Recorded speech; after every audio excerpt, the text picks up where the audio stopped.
এবার জেলায় জেলায় ভুতুড়ে ভোটারের কথা আপনাদেরকে বলবো। দেখুন, দক্ষিণ 24 পরগনার পর এবার উত্তরবঙ্গে কোচবিহারের ছবিটা দেখায়। কোচবিহারেও ভুতুড়ে ভোটারের অভিযোগ।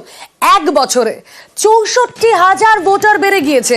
সীমান্ত এলাকায় সবচেয়ে বেশি ভোটার বৃদ্ধি। আরো একবার জানিয়ে রাখি, দক্ষিণ 24 পরগনার পর কোচবিহার, আর কোচবিহারেও ভুতুড়ে ভোটারের অভিযোগ। এক বছরে 64,000 ভোটার বেড়েছে। কথা বলবো, আমাদের প্রতিনিধি শুভঙ্কর রয়েছেন সঙ্গে। শুভঙ্কর, এক বছরেই 64,000 ভোটার এলো কোথা থেকে?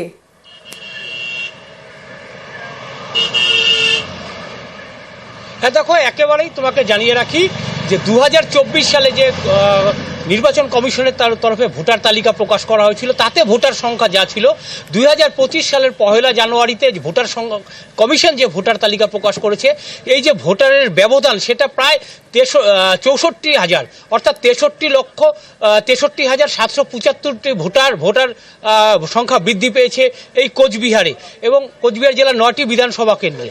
মূলত যেটা দেখা যাচ্ছে যে বাংলাদেশ সীমান্ত লাগোয়া শীতলকুচিতে সবচেয়ে বেশি ভোটার বেড়েছে, প্রায় 10,000-এর বেশি। এছাড়া সিতাই এবং দিনহাটাতেও ভোটার সংখ্যা তাৎপর্যপূর্ণভাবে বেড়েছে। ভোটার সংখ্যা বেড়েছে নাটাবাড়িতে। কিন্তু এই এত ভোটার কিভাবে বৃদ্ধি পেল তা নিয়ে কিন্তু ইতিমধ্যেই প্রশ্ন উঠতে শুরু করেছে। গোটা বিষয়টি নিয়ে তৃণমূল এবং বিজেপি, এই যে রাজ্যের দুই প্রধান রাজনৈতিক দল, তারা একে অপরের বিরুদ্ধে পাল্টা অভিযোগ করছে। তৃণমূল নেতৃত্ব বলছে যে বিজেপি বাইরে থেকে ভোটার এনে সেখানে নাম তোলাচ্ছে। অপরদিকে বিজেপি নেতৃত্বের যেটা অভিযোগ, যেহেতু এগুলো সীমান্ত এলাকায় ভোটারের সংখ্যা বেশি, তাই তৃণমূল বাংলাদেশ থেকে ভোটার নিয়ে এসে সেখানে অবৈধভাবে নাম তুলছে, ফলে ভোটারের সংখ্যা বাড়ছে। ফলে বলাই যায় যে এই যে একটা বিরাট অঙ্কের ভোটার বেড়েছে, এ নিয়ে কিন্তু তৃণমূল এবং বিজেপি এই রাজনৈতিক চর্চা কিন্তু চলতেই থাকবে। তবে জেলা তৃণমূল নেতৃত্ব কিন্তু ইতিমধ্যে নির্দেশ দিয়েছে দলীয় কর্মী সমর্থকদের যে বাড়ি বাড়ি গিয়ে ভোটার তালিকা পরীক্ষা করে দেখতে যে কোনো বহিরাগত ভোটার আছে কিনা। আচ্ছা, বিজেপি করছে, কাটার ক্ষমতা আছে, পেটে দিক। আমরা তো চাই যে জেনুইন ভোটার হোক, বাড়িতে বাড়িতে যে সার্ভে করে তারপরে নাম উঠাক। সমস্ত বাংলাদেশে অনুপ্রবেশকারী যারা আছে তাদের নাম উঠিয়ে রাখছে। বর্ডার সাইডে এত ভোট বাড়ছে কেন, সেটার জবাব কে দিবে? তৃণমূলকেই দিতে হবে। সেই জন্য তাদেরই ঠিক করতে হবে। নাম বাদ দিলে আমরা তো সবসময় রেডি, তৈরি আছি যে সবসময় সার্ভে করুক, একদম বাড়িতে বাড়িতে সর্বদলীয় মিটিং করে সেইখানে গ্রামে গ্রামে বাইরে থেকে কোথায় আসছে, কিভাবে আসছে, সমস্ত আমাদের সঙ্গে নিয়ে নাম কাটা শুরু করুক। ওদের যদি সেটা জানা থাকে যে বাংলাদেশিরা ভোটার লিস্টে আছে, তো ওরা চিহ্নিত করে কমপ্লেন করুক কিনের কাছে।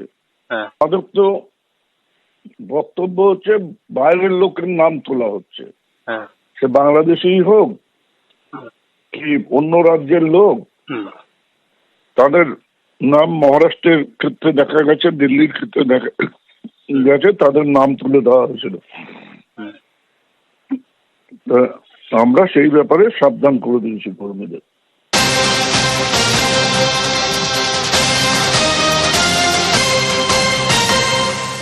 ভোটার লিস্টে সতর্ক তৃণমূল। চম্পাহাটিতে ভোটার লিস্টে ভুতুড়ে ভোটার তালিকায় ভিন জেলার ভোটারদের নাম। ত্রুটিমুক্ত তালিকার দাবিতে ডেপুটেশন।